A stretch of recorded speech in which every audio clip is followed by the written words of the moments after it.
over some of the work that we have been doing for the 4 decades or so of development of these solutions for FRP technologies, and really showing you how you could save time on some of these things. And I say it's almost 4 decades. It seems like a lifetime for me. I started this back in 1988.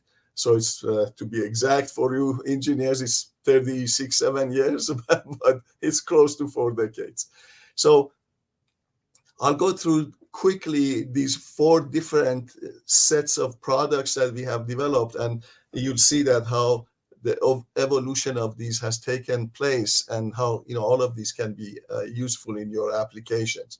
So the one thing which is common among all of these FRP solutions is the fact that FRP provides an impervious barrier that keeps moisture and oxygen away from your host structure, even if you don't give it any credit for the strength that it provides. So with that in mind, this is one way of protecting your structure from corrosion damage. And keep in mind that unlike a paint that, for example, it cracks and peels off, when you put this layer of FRP on your structures, it is pretty thick and it lasts for a long time, and it would, do you service for many decades. So starting in 1988, when we first started, the first generation of these was we were looking at the wet layup system. In the wet layup system, you take the fabrics that you see here, and you can add the fabric to saturate it with resin in the field, and then we apply it to the beams, columns, pipes. You see some examples of these here. On the plus side, the fabrics are flexible. So as you see on the slide on the lower left, like if you have an AASHTO girder, the fabric can conform to the shape of that structure. That's on the plus side. But that original FRP system had a few negative sides to it too. So for example, you could only bond that fabric to a flat surface. So if you see like in the lower right, when we were repairing that column, you had to first finish the surface of that column, patch it with some patching material, and then wait for the patching material to cure before you could wrap it. So that obviously delayed the project a lot. And the other thing is that with the fabrics, we could not apply that underwater. So these were some of the shortcomings of the original system. And that's what led us to develop this next generation that almost 20 years later, we introduced this new laminate systems, which PileMedic is one of the most popular products out of that group. And in making these laminates, we actually take that fabric, and in our manufacturing process, we add resin and subject that fabric to heat and pressure. And out of that flexible fabric, we make a laminate, which is only about 1 millimeter or 0.04 inch thick. That's really a challenging manufacturing task that it's not very easy to make such huge laminates in such uniform small thickness. So the laminates currently, we can make them in rolls up to 10 feet or 3 meters wide by as many hundreds of feet long, and they are delivered to the job site like in a coil. So as you see in the applications of these are done for example, for repair of columns and piles. One of the advantages on the plus side for this new technique it's not new anymore, it's almost like 14, 15 years ago that we introduced this. But this PileMedic laminate, it allows you to create your own shell or jacket of any shape or size from a single roll of that material on the job site, okay? So that's one advantage. The second application of it is that it allows you also to repair, it spans over missing parts of a pile. So for example, when we are repairing a pile with an hourglass shape, loss of cross section, or even if it's completely missing, we can repair those with this laminate, whereas the old fabric had to be directly stuck to the surface. So here you see on these slides that you see on the left, as you notice, we don't need to repair that surface. Here is a column being repaired. We can just start with that damaged column, wrap the laminate around it, with epoxy to epoxy the laminate to itself to create a shell that gets filled with concrete. And this technique, not only it works, on ground, like you see these columns that we are fixing in buildings and bridges, like last week's podcast, last month. If you saw it, I was in a building in Hollywood, Florida, where we were repairing a building, on the lower level of a building. This same system can be used underwater, as you see in the slide on the upper right. And this is the only system that the US military has tested, and they use it worldwide. As well as many of our clients, of course.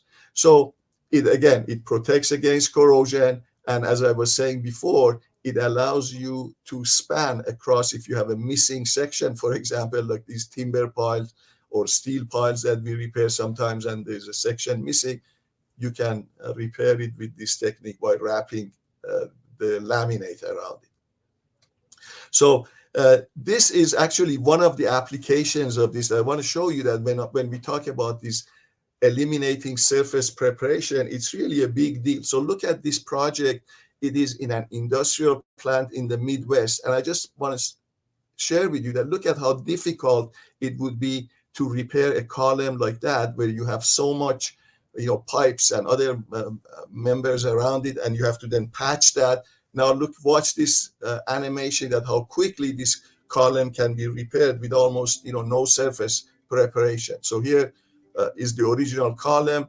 You take these laminates, as you see here, they're just putting some epoxy on the laminate, and they wrap it around the column and create a small annular space, and then that annular space later on gets filled with concrete. So look at all this difficult job site and how quickly the column can be repaired. And at this stage, of course, you can paint it with any thing that you like. So that was our second generation of products. Then we started about almost like 8 years or so ago, in 2016, was when we started with the third generation of our products, which are sandwich type construction. So the sandwich construction is kind of uses the, we got into this by when we were repairing pipes. And so for pipes, we realized that, to take the internal pressure of a pipe, you could have a couple of layers of carbon and it would be strong enough. But if the client wanted us to strengthen a pipe, assuming that the host pipe at some point would be totally disintegrated, that meant that we had to also design that liner to take the load from traffic and so on. And when you look at that, the stiffness or the rigidity of the pipe becomes more of a concern. So one option would have been, of course, to add many, many layers of carbon to make a thick pipe, but that would become too expensive, or, you couldn't afford that. So we came up with this sandwich construction composite concept, and we developed a product called Stiff Pipe. So in this Stiff Pipe, which, by the way, won the 2016 ASCE Innovation Award as the world's first green and sustainable pipe. So this, we put we sandwich a core material in the middle, kind of like as the web of an I-beam, and then on the other surfaces of it, we would put carbon or glass fabric for additional strength.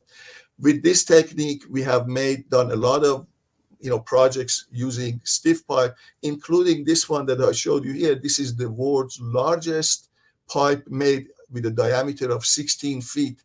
We made that for a project in Detroit last year. And this was, on the cover of Composite World magazine. It's a world record-setting pipe in terms of its size. So that sandwich construction technique, then one application of it is for making pipes. Then we started using it for making flat sandwich construction products, which could be used as a rigid stay-in-place form. And these, again, they would protect your structure from corrosion and, would limit surface preparation and all of that. So let's say, as you see here in this video that is showing, the sandwich construction on a table, for example, we put various layers of the fabric and that core material, and we seal it inside of a plastic bag, and then using resin and through a vacuum infusion, we suck the resin out. And as you see, the resin goes through all of those layers, and basically in this case, we were making these flat panels, which were 4 feet wide by any length that we wanted. So that product, and by the way, we referred to that product as SPIRE, which is an acronym for sheet pile repair. So that SPIRE product that you see, it's really good for repairing underwater, again, with no surface preparation and no concern for that. So here are, for example, on this slide that you see, this is one of the projects among many that we've done, repairing corrosion damaged seawalls. In this case, this was in Port of West St. Mary in Louisiana. So these 4 foot wide panels are brought in front of the wall, and they are connected together with J-bolts to the wall, and then the annular space between this, this basically creates a stay in place continuous formwork. And by sealing the joints between these, we make it completely impervious, and then the annular space between this and the host structure gets filled with concrete. So this type of repair we have done a number of these. It became a really successful product, and we realized that we could also make a special formed, like, if this was for a project in San Francisco where they wanted to have the new wall to follow the contour of the existing Z shapes that they had on their steel seawall. So we could mold. Of course, you would have to make the mold for it, but we could be making those as well. So then realizing that we could make this in these types of different shape, we started. But keep in mind that this whole system, it's really just a stay in place formwork. It doesn't provide any strength. So with that in mind, we came to this next application, which let's just watch this video together. The repair of the severely corroded beams and deck at this industrial terminal at the port of Galveston, Texas, presented significant challenges. An estimated 50% of the steel reinforcement was lost to corrosion. Repairing the structure by building formwork with heavy timber in such a tight space below the deck proved to be impractical. Such repairs would require placing new reinforcing bars around the structure, building the formwork on site, placing concrete in the annular space, removing and discarding the timber formwork, which would leave the structure exposed to the corrosive environment. That is when QuakeWrap was contacted to provide a cost-effective solution using one of Professor Assani's patented systems. Our solution using the SPIRE system consisted of building custom-made FRP shells in our manufacturing facility in Tucson. These shells include a rigid core and layers of glass FRP on the exterior surface. The panels are 3/8 inch thick and weigh 2.2 pounds per square foot. Non-metallic GFRP rebars were inserted in the shells in the field. The lightweight shells are lifted from below and secured with anchor bolts to the host structure. A non-shrink grout was pumped through the grout ports to fill the annular space. Once the main girders were repaired, the transverse beams were repaired in a similar manner. The completed project is shown here. The use of the SPIRE panels not only saved time and money during the construction, but the impervious panels also act like a thick layer of paint that will protect the host structure from salt spray and corrosion for decades. Based on the success of this project, and realizing that GFRP bars had to be added to the shells in the field, we have developed a new product called SPIRE Plus.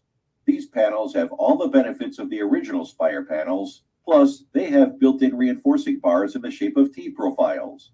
The panel itself is also grit-coated for improving bonding to concrete and to serve as a reinforcing element. That combination results in the panels being equivalent to number 6 grade 60 reinforcing steel at a spacing of 3.5 inches on center. Spire Plus has already seen wide applications in repair of bridge piers, steel sheet piles, timber sheet piles, and corroded slabs. So that is really how we came to this latest product, which is only a few months old. We introduced this year, earlier in 2024. So as you saw in that video, these Spire Plus panels are 3 feet wide, and they can be made to any length. We stock them in 12 foot and 18 foot, but in any length they can be made.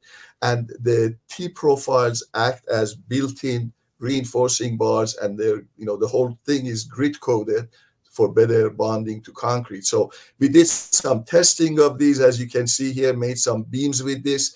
And when we tested, we realized that just a 4-inch thick panel of this can give you a tremendous moment capacity. And you saw before that this is equivalent to a number 6 grade 60 at 3.5 inch on center. So for most projects, just the panel itself gives you all of the reinforcement that you need without the need for any additional reinforcement.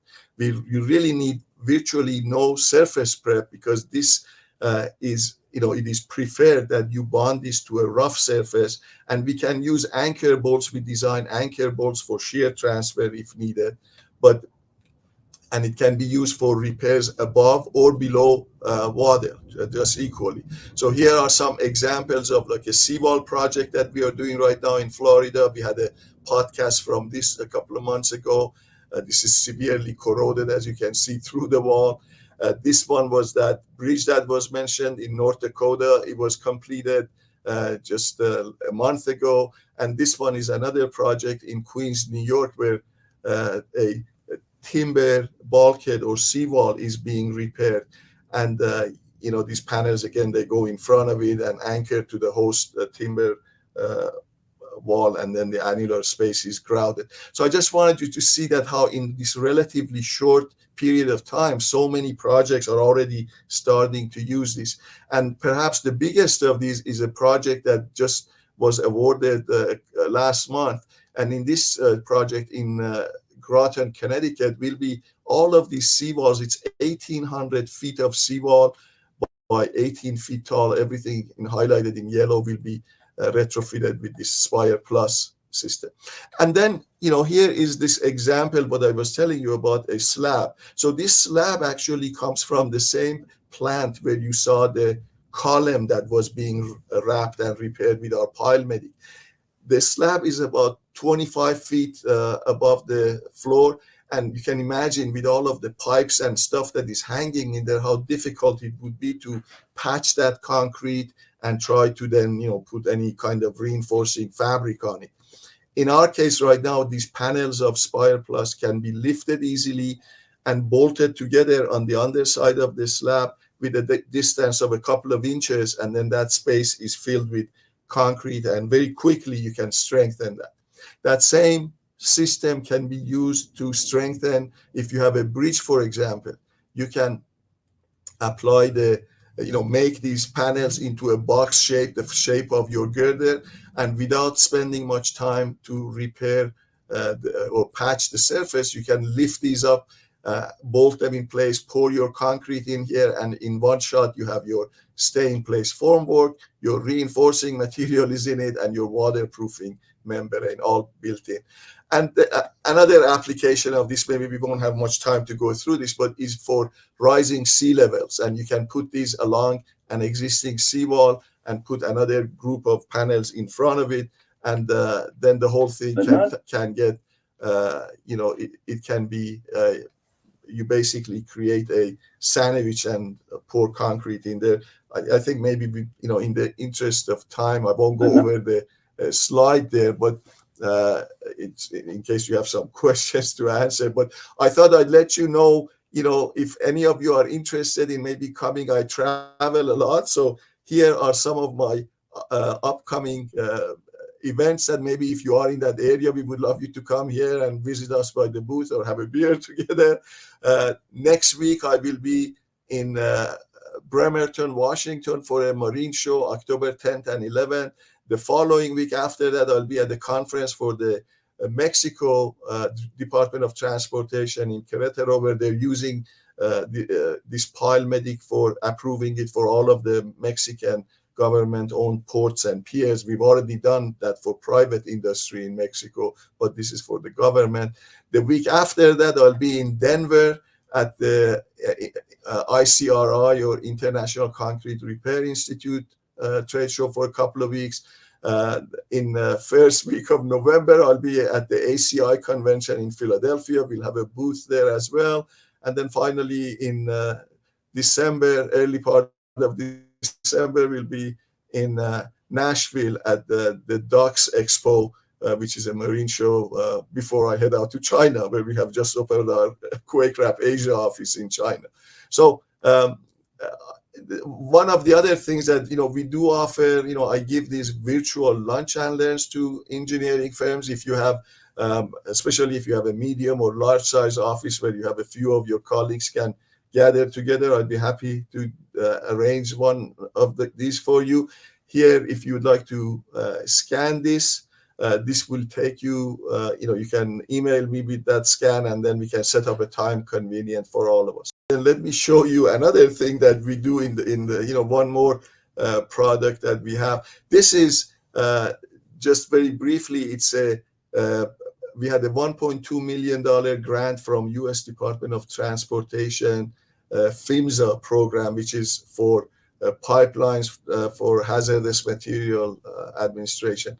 And in that study, as you see here, I call this like an industrial stent.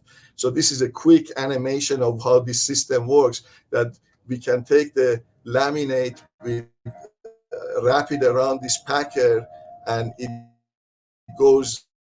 this goes into the inside of a pipe. It travels through all the bends, and when it gets to that point of repair, we expand the packer and heat the resin in there so that it gets cured quickly. Then we deflate the packer and pull it out of the same entry point. So this has a lot of applications for the oil and gas industry projects. But with that, I think we can pause here. I don't know if you have any questions, or if not, we can end it at this point. Well, if not, then I think we can stay with within our time that we have here, and I appreciate your attention today. And if you have any questions, how to reach out to me, or email me through LinkedIn.